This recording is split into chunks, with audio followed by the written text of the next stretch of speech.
Good morning.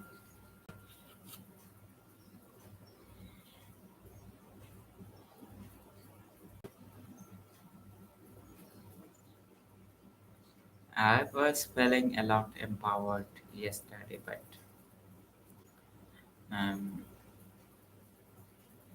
the nausea and dizziness I had been feeling lately is uh, was kind of going away yesterday. But and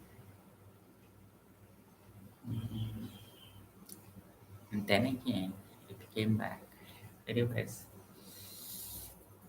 I will set my timer and start reading. Find a good position for the camera.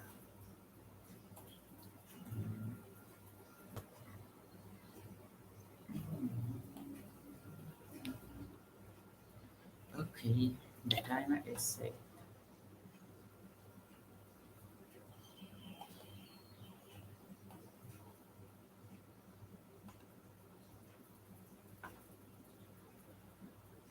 Many years later, I learned that the teacher had warned us mm, against psychopathic charm. The leading authority in the study of psychopathy confirmed that the teacher's advice was sound. The analogy to the Muller liar illusion is close. What we are being taught was not how to feel about that patient. Our teacher took it for granted that sympathy we feel for the patient would not be under our control. It would arise from System 1. Furthermore, we are not being taught to be generally suspicious of our feelings about patients. We're told that a strong attraction to a patient with a repeated history of failed treatment is a danger sign, like the fins on the parallel lines. It is an illusion, a cognitive illusion. And our system too was taught how to recognize it and advised not to believe it or act on it. The question that is most often asked about cognitive illusions is whether they can be overcome. The message of these examples is not encouraging because System 1 operates automatically and cannot be turned off at will. Years of intuitive thought are often difficult to prevent. Biases cannot always be avoided because System 2 biases cannot always be avoided. Because System 2 may have no clue to the error. Even when cues to likely errors are available, errors can be prevented only by the enhanced monitoring and effortful activity of System 2. As a way to live your life, however, continuous vigilance is not necessarily good, and it is certainly impractical. Constantly questioning our own thinking would be impossibly tedious, and System 2 is much too slow and inefficient to serve as a substitute for System 1 in making routine decisions. The best we can do is a compromise. Learn to recognize situations in which mistakes are likely and try harder to avoid significant mistakes when the stakes are high. The premise of this book is that it is easier to recognize other people's mistakes than our own.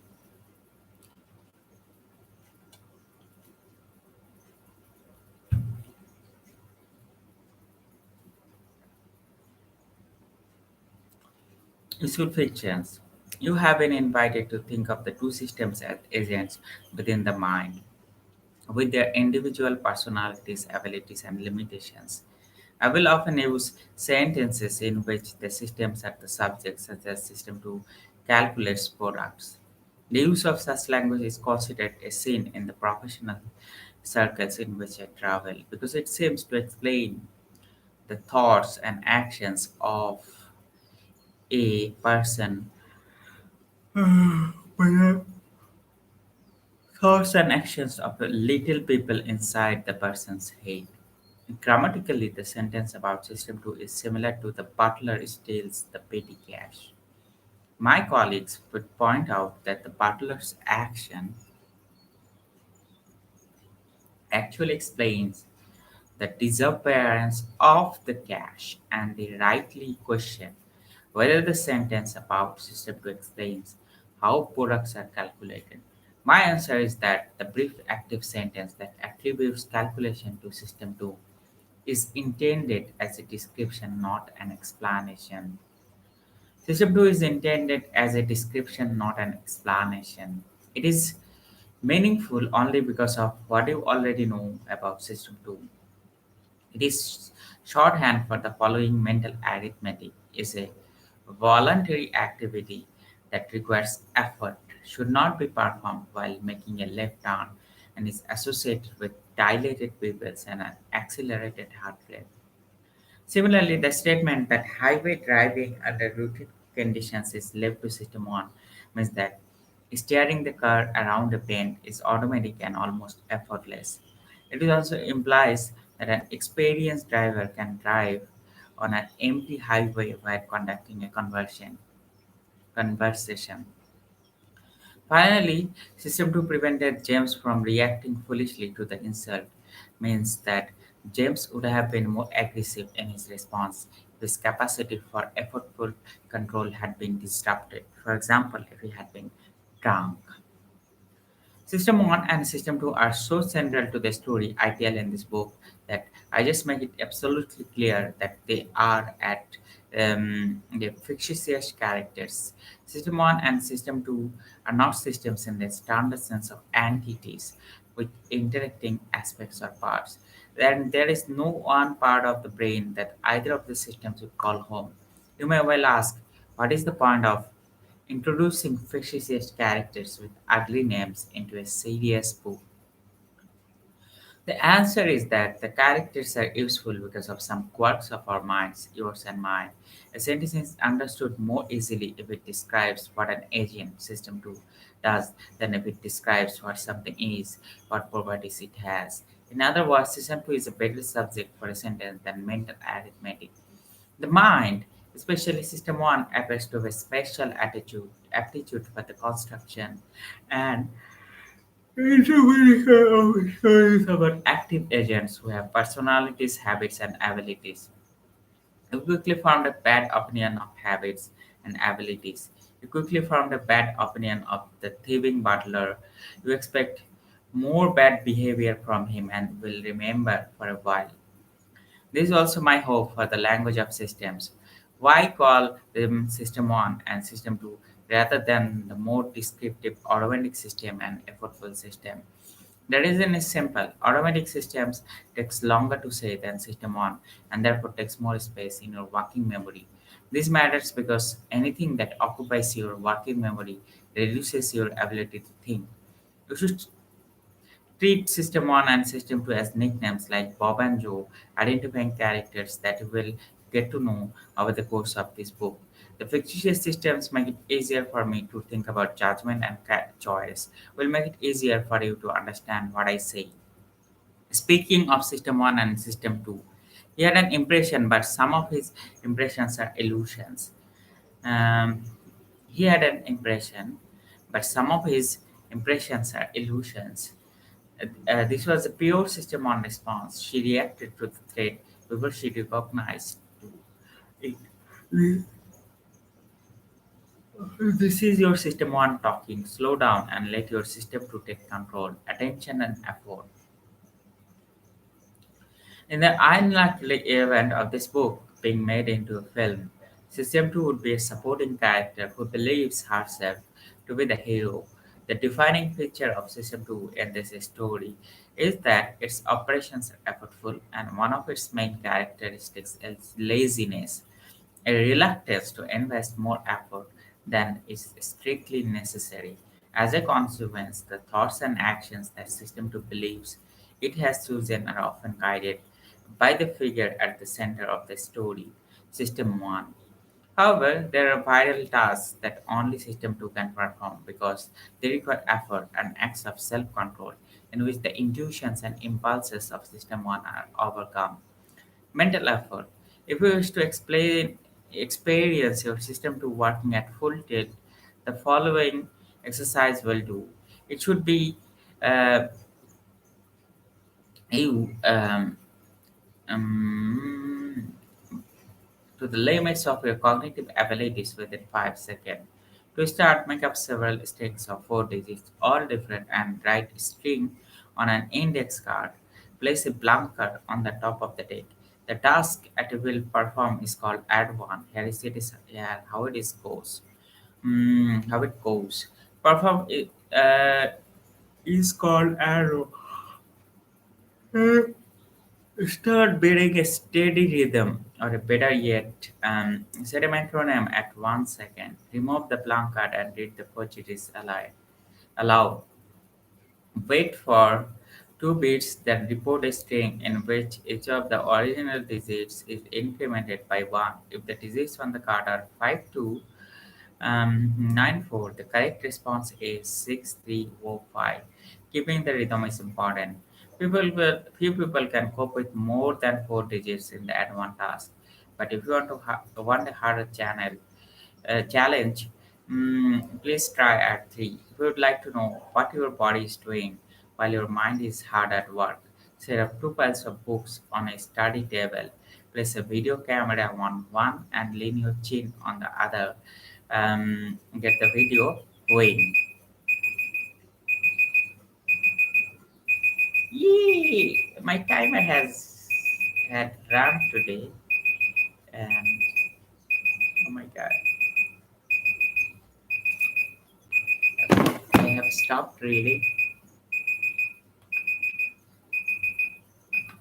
Ah,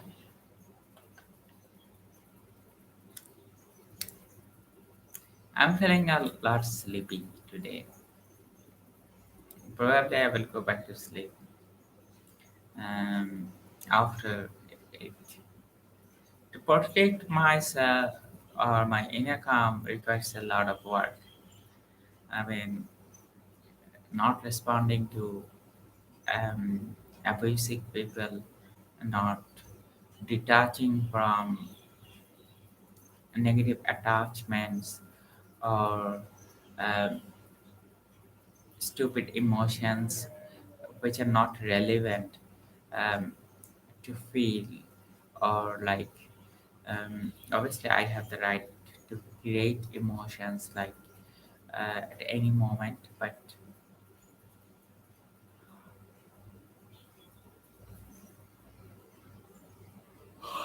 making the correlation between emotions and truth, like the truth of this moment, and oh, I mean remaining detached from the incident emotionally, from people, places, events, and scenarios. Um, this is one of the very interesting thing came up while I was having a therapy session that um, she told me to make a list of um, things I want to avoid and things I want to respond. Obviously, things I want to avoid triggers my system one and um, takes me in a place where I do not want to go back emotionally. And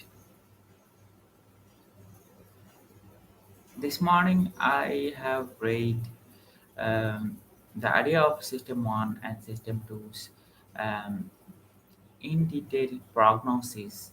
Like Kahneman is trying to make sense of um,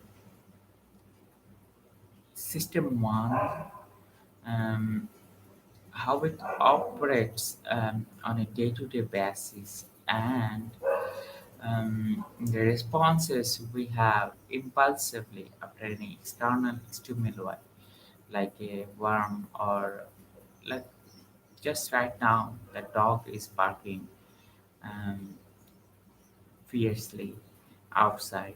So my system was trying to provoke me to make a response, but mm, my rational mind, system two, say to me like, um, Is it lazy? Can I do anything there? Do I have any control over this situation? Like the control we seek in the world, um, and we cannot have, kind of creates a lot of internal frictions within our mind. And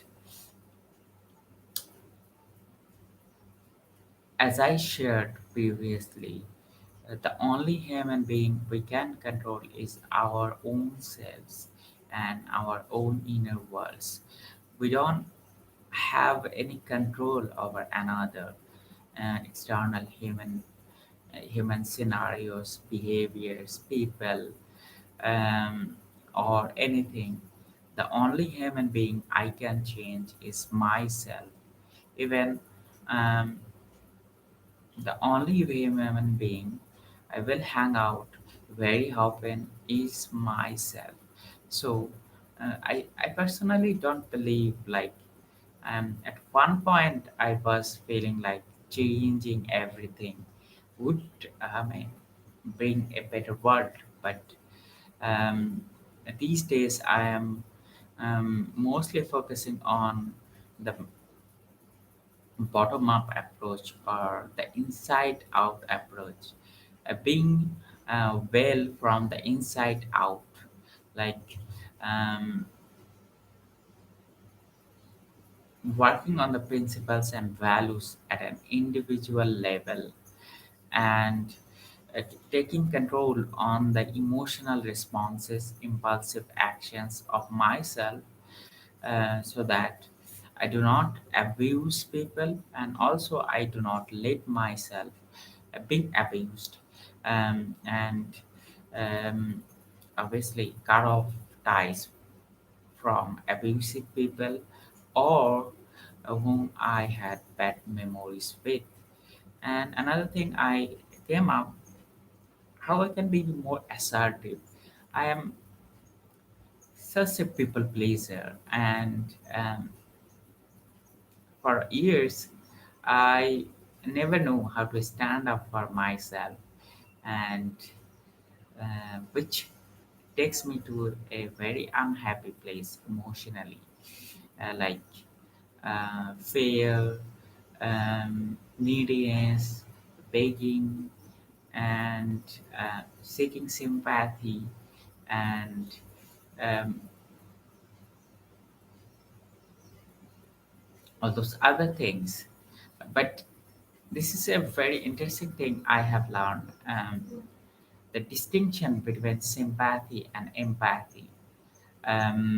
There's a very interesting lecture of Penny Brown about it. Like, empathy is um, like someone is in a deep hole, and jumping in that hole and feeling uh, what it takes to be in that position. And um, sympathy is like someone is that in that hole, and just shouting from the top and giving like a piece of banana and making fun of it, or um exhibiting pity, which I never seek for.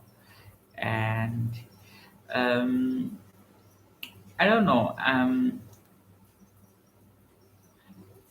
Empathy, understanding empathy helped me, and like recognizing the emotions I am feeling, asking myself what I am feeling right now, and what was the cue, or what was the emotional trigger that um, caused this emotion, is one of the very interesting thing that I am trying to understand these days. And another thing is like uh,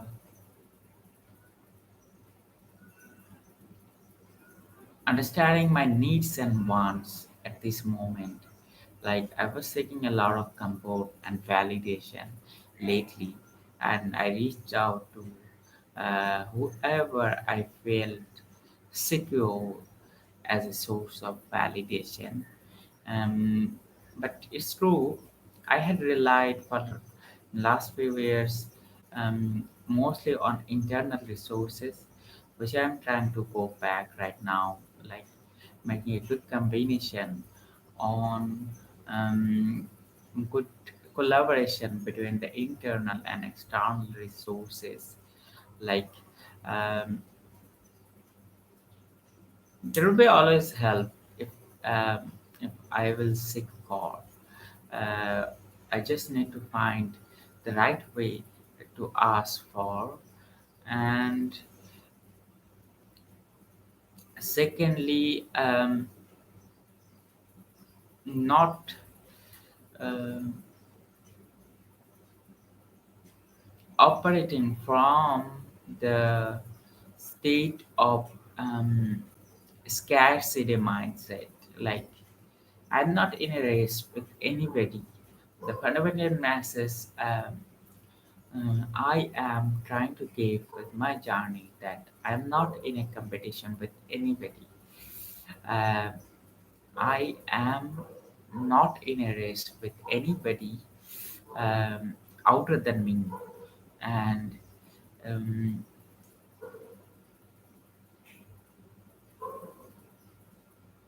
I am trying to cultivate the very best thyself internally, externally, but it's not in a race for me.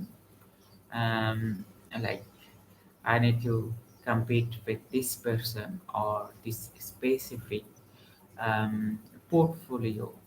I have never felt to do such things. And system one, impulses of system one can be understood more through emotional responses which happens in the state almost every single day, where people are mostly triggered. This is what triggered by external stimuli, but they are also like uh, angry from inside. Like this is quite connected with the belief system. Like every emotion has a lot of external and internal stimuli, like whether the person had a good night, whether the person was having a good family life, whether the person was in financial stress or in career stress, whether the person was being abused, or like in the scenario previously. Like, I can recall a scenario. I used to wear black coats, and I was working with this person, and this person he had a bad incident about some guy. He had a bad trigger, emotional trigger about a guy who probably abused him some way, uh, which he felt inside, and he took it as a trigger, and he was his safety was being threatened, as his emotional cues were taking him to an unhappy place and reminding him on of the bad scenario that happened in the past. um, and I also try to avoid those situations, but a human being is not the very same the human being always. Like, if I have a system one response for a specific scenario, that situation might have changed completely. I mean, but like, we have stronger memories about abuses in our mind, and our mind keeps it for longer time. And Maybe that scenario has completely changed people, place, event, but our minds prohibit us or keep ourselves safe um, by stopping to go back to those places or emotionally insane state and emotional triggers uh, rather than reality a lot of times invokes this kind of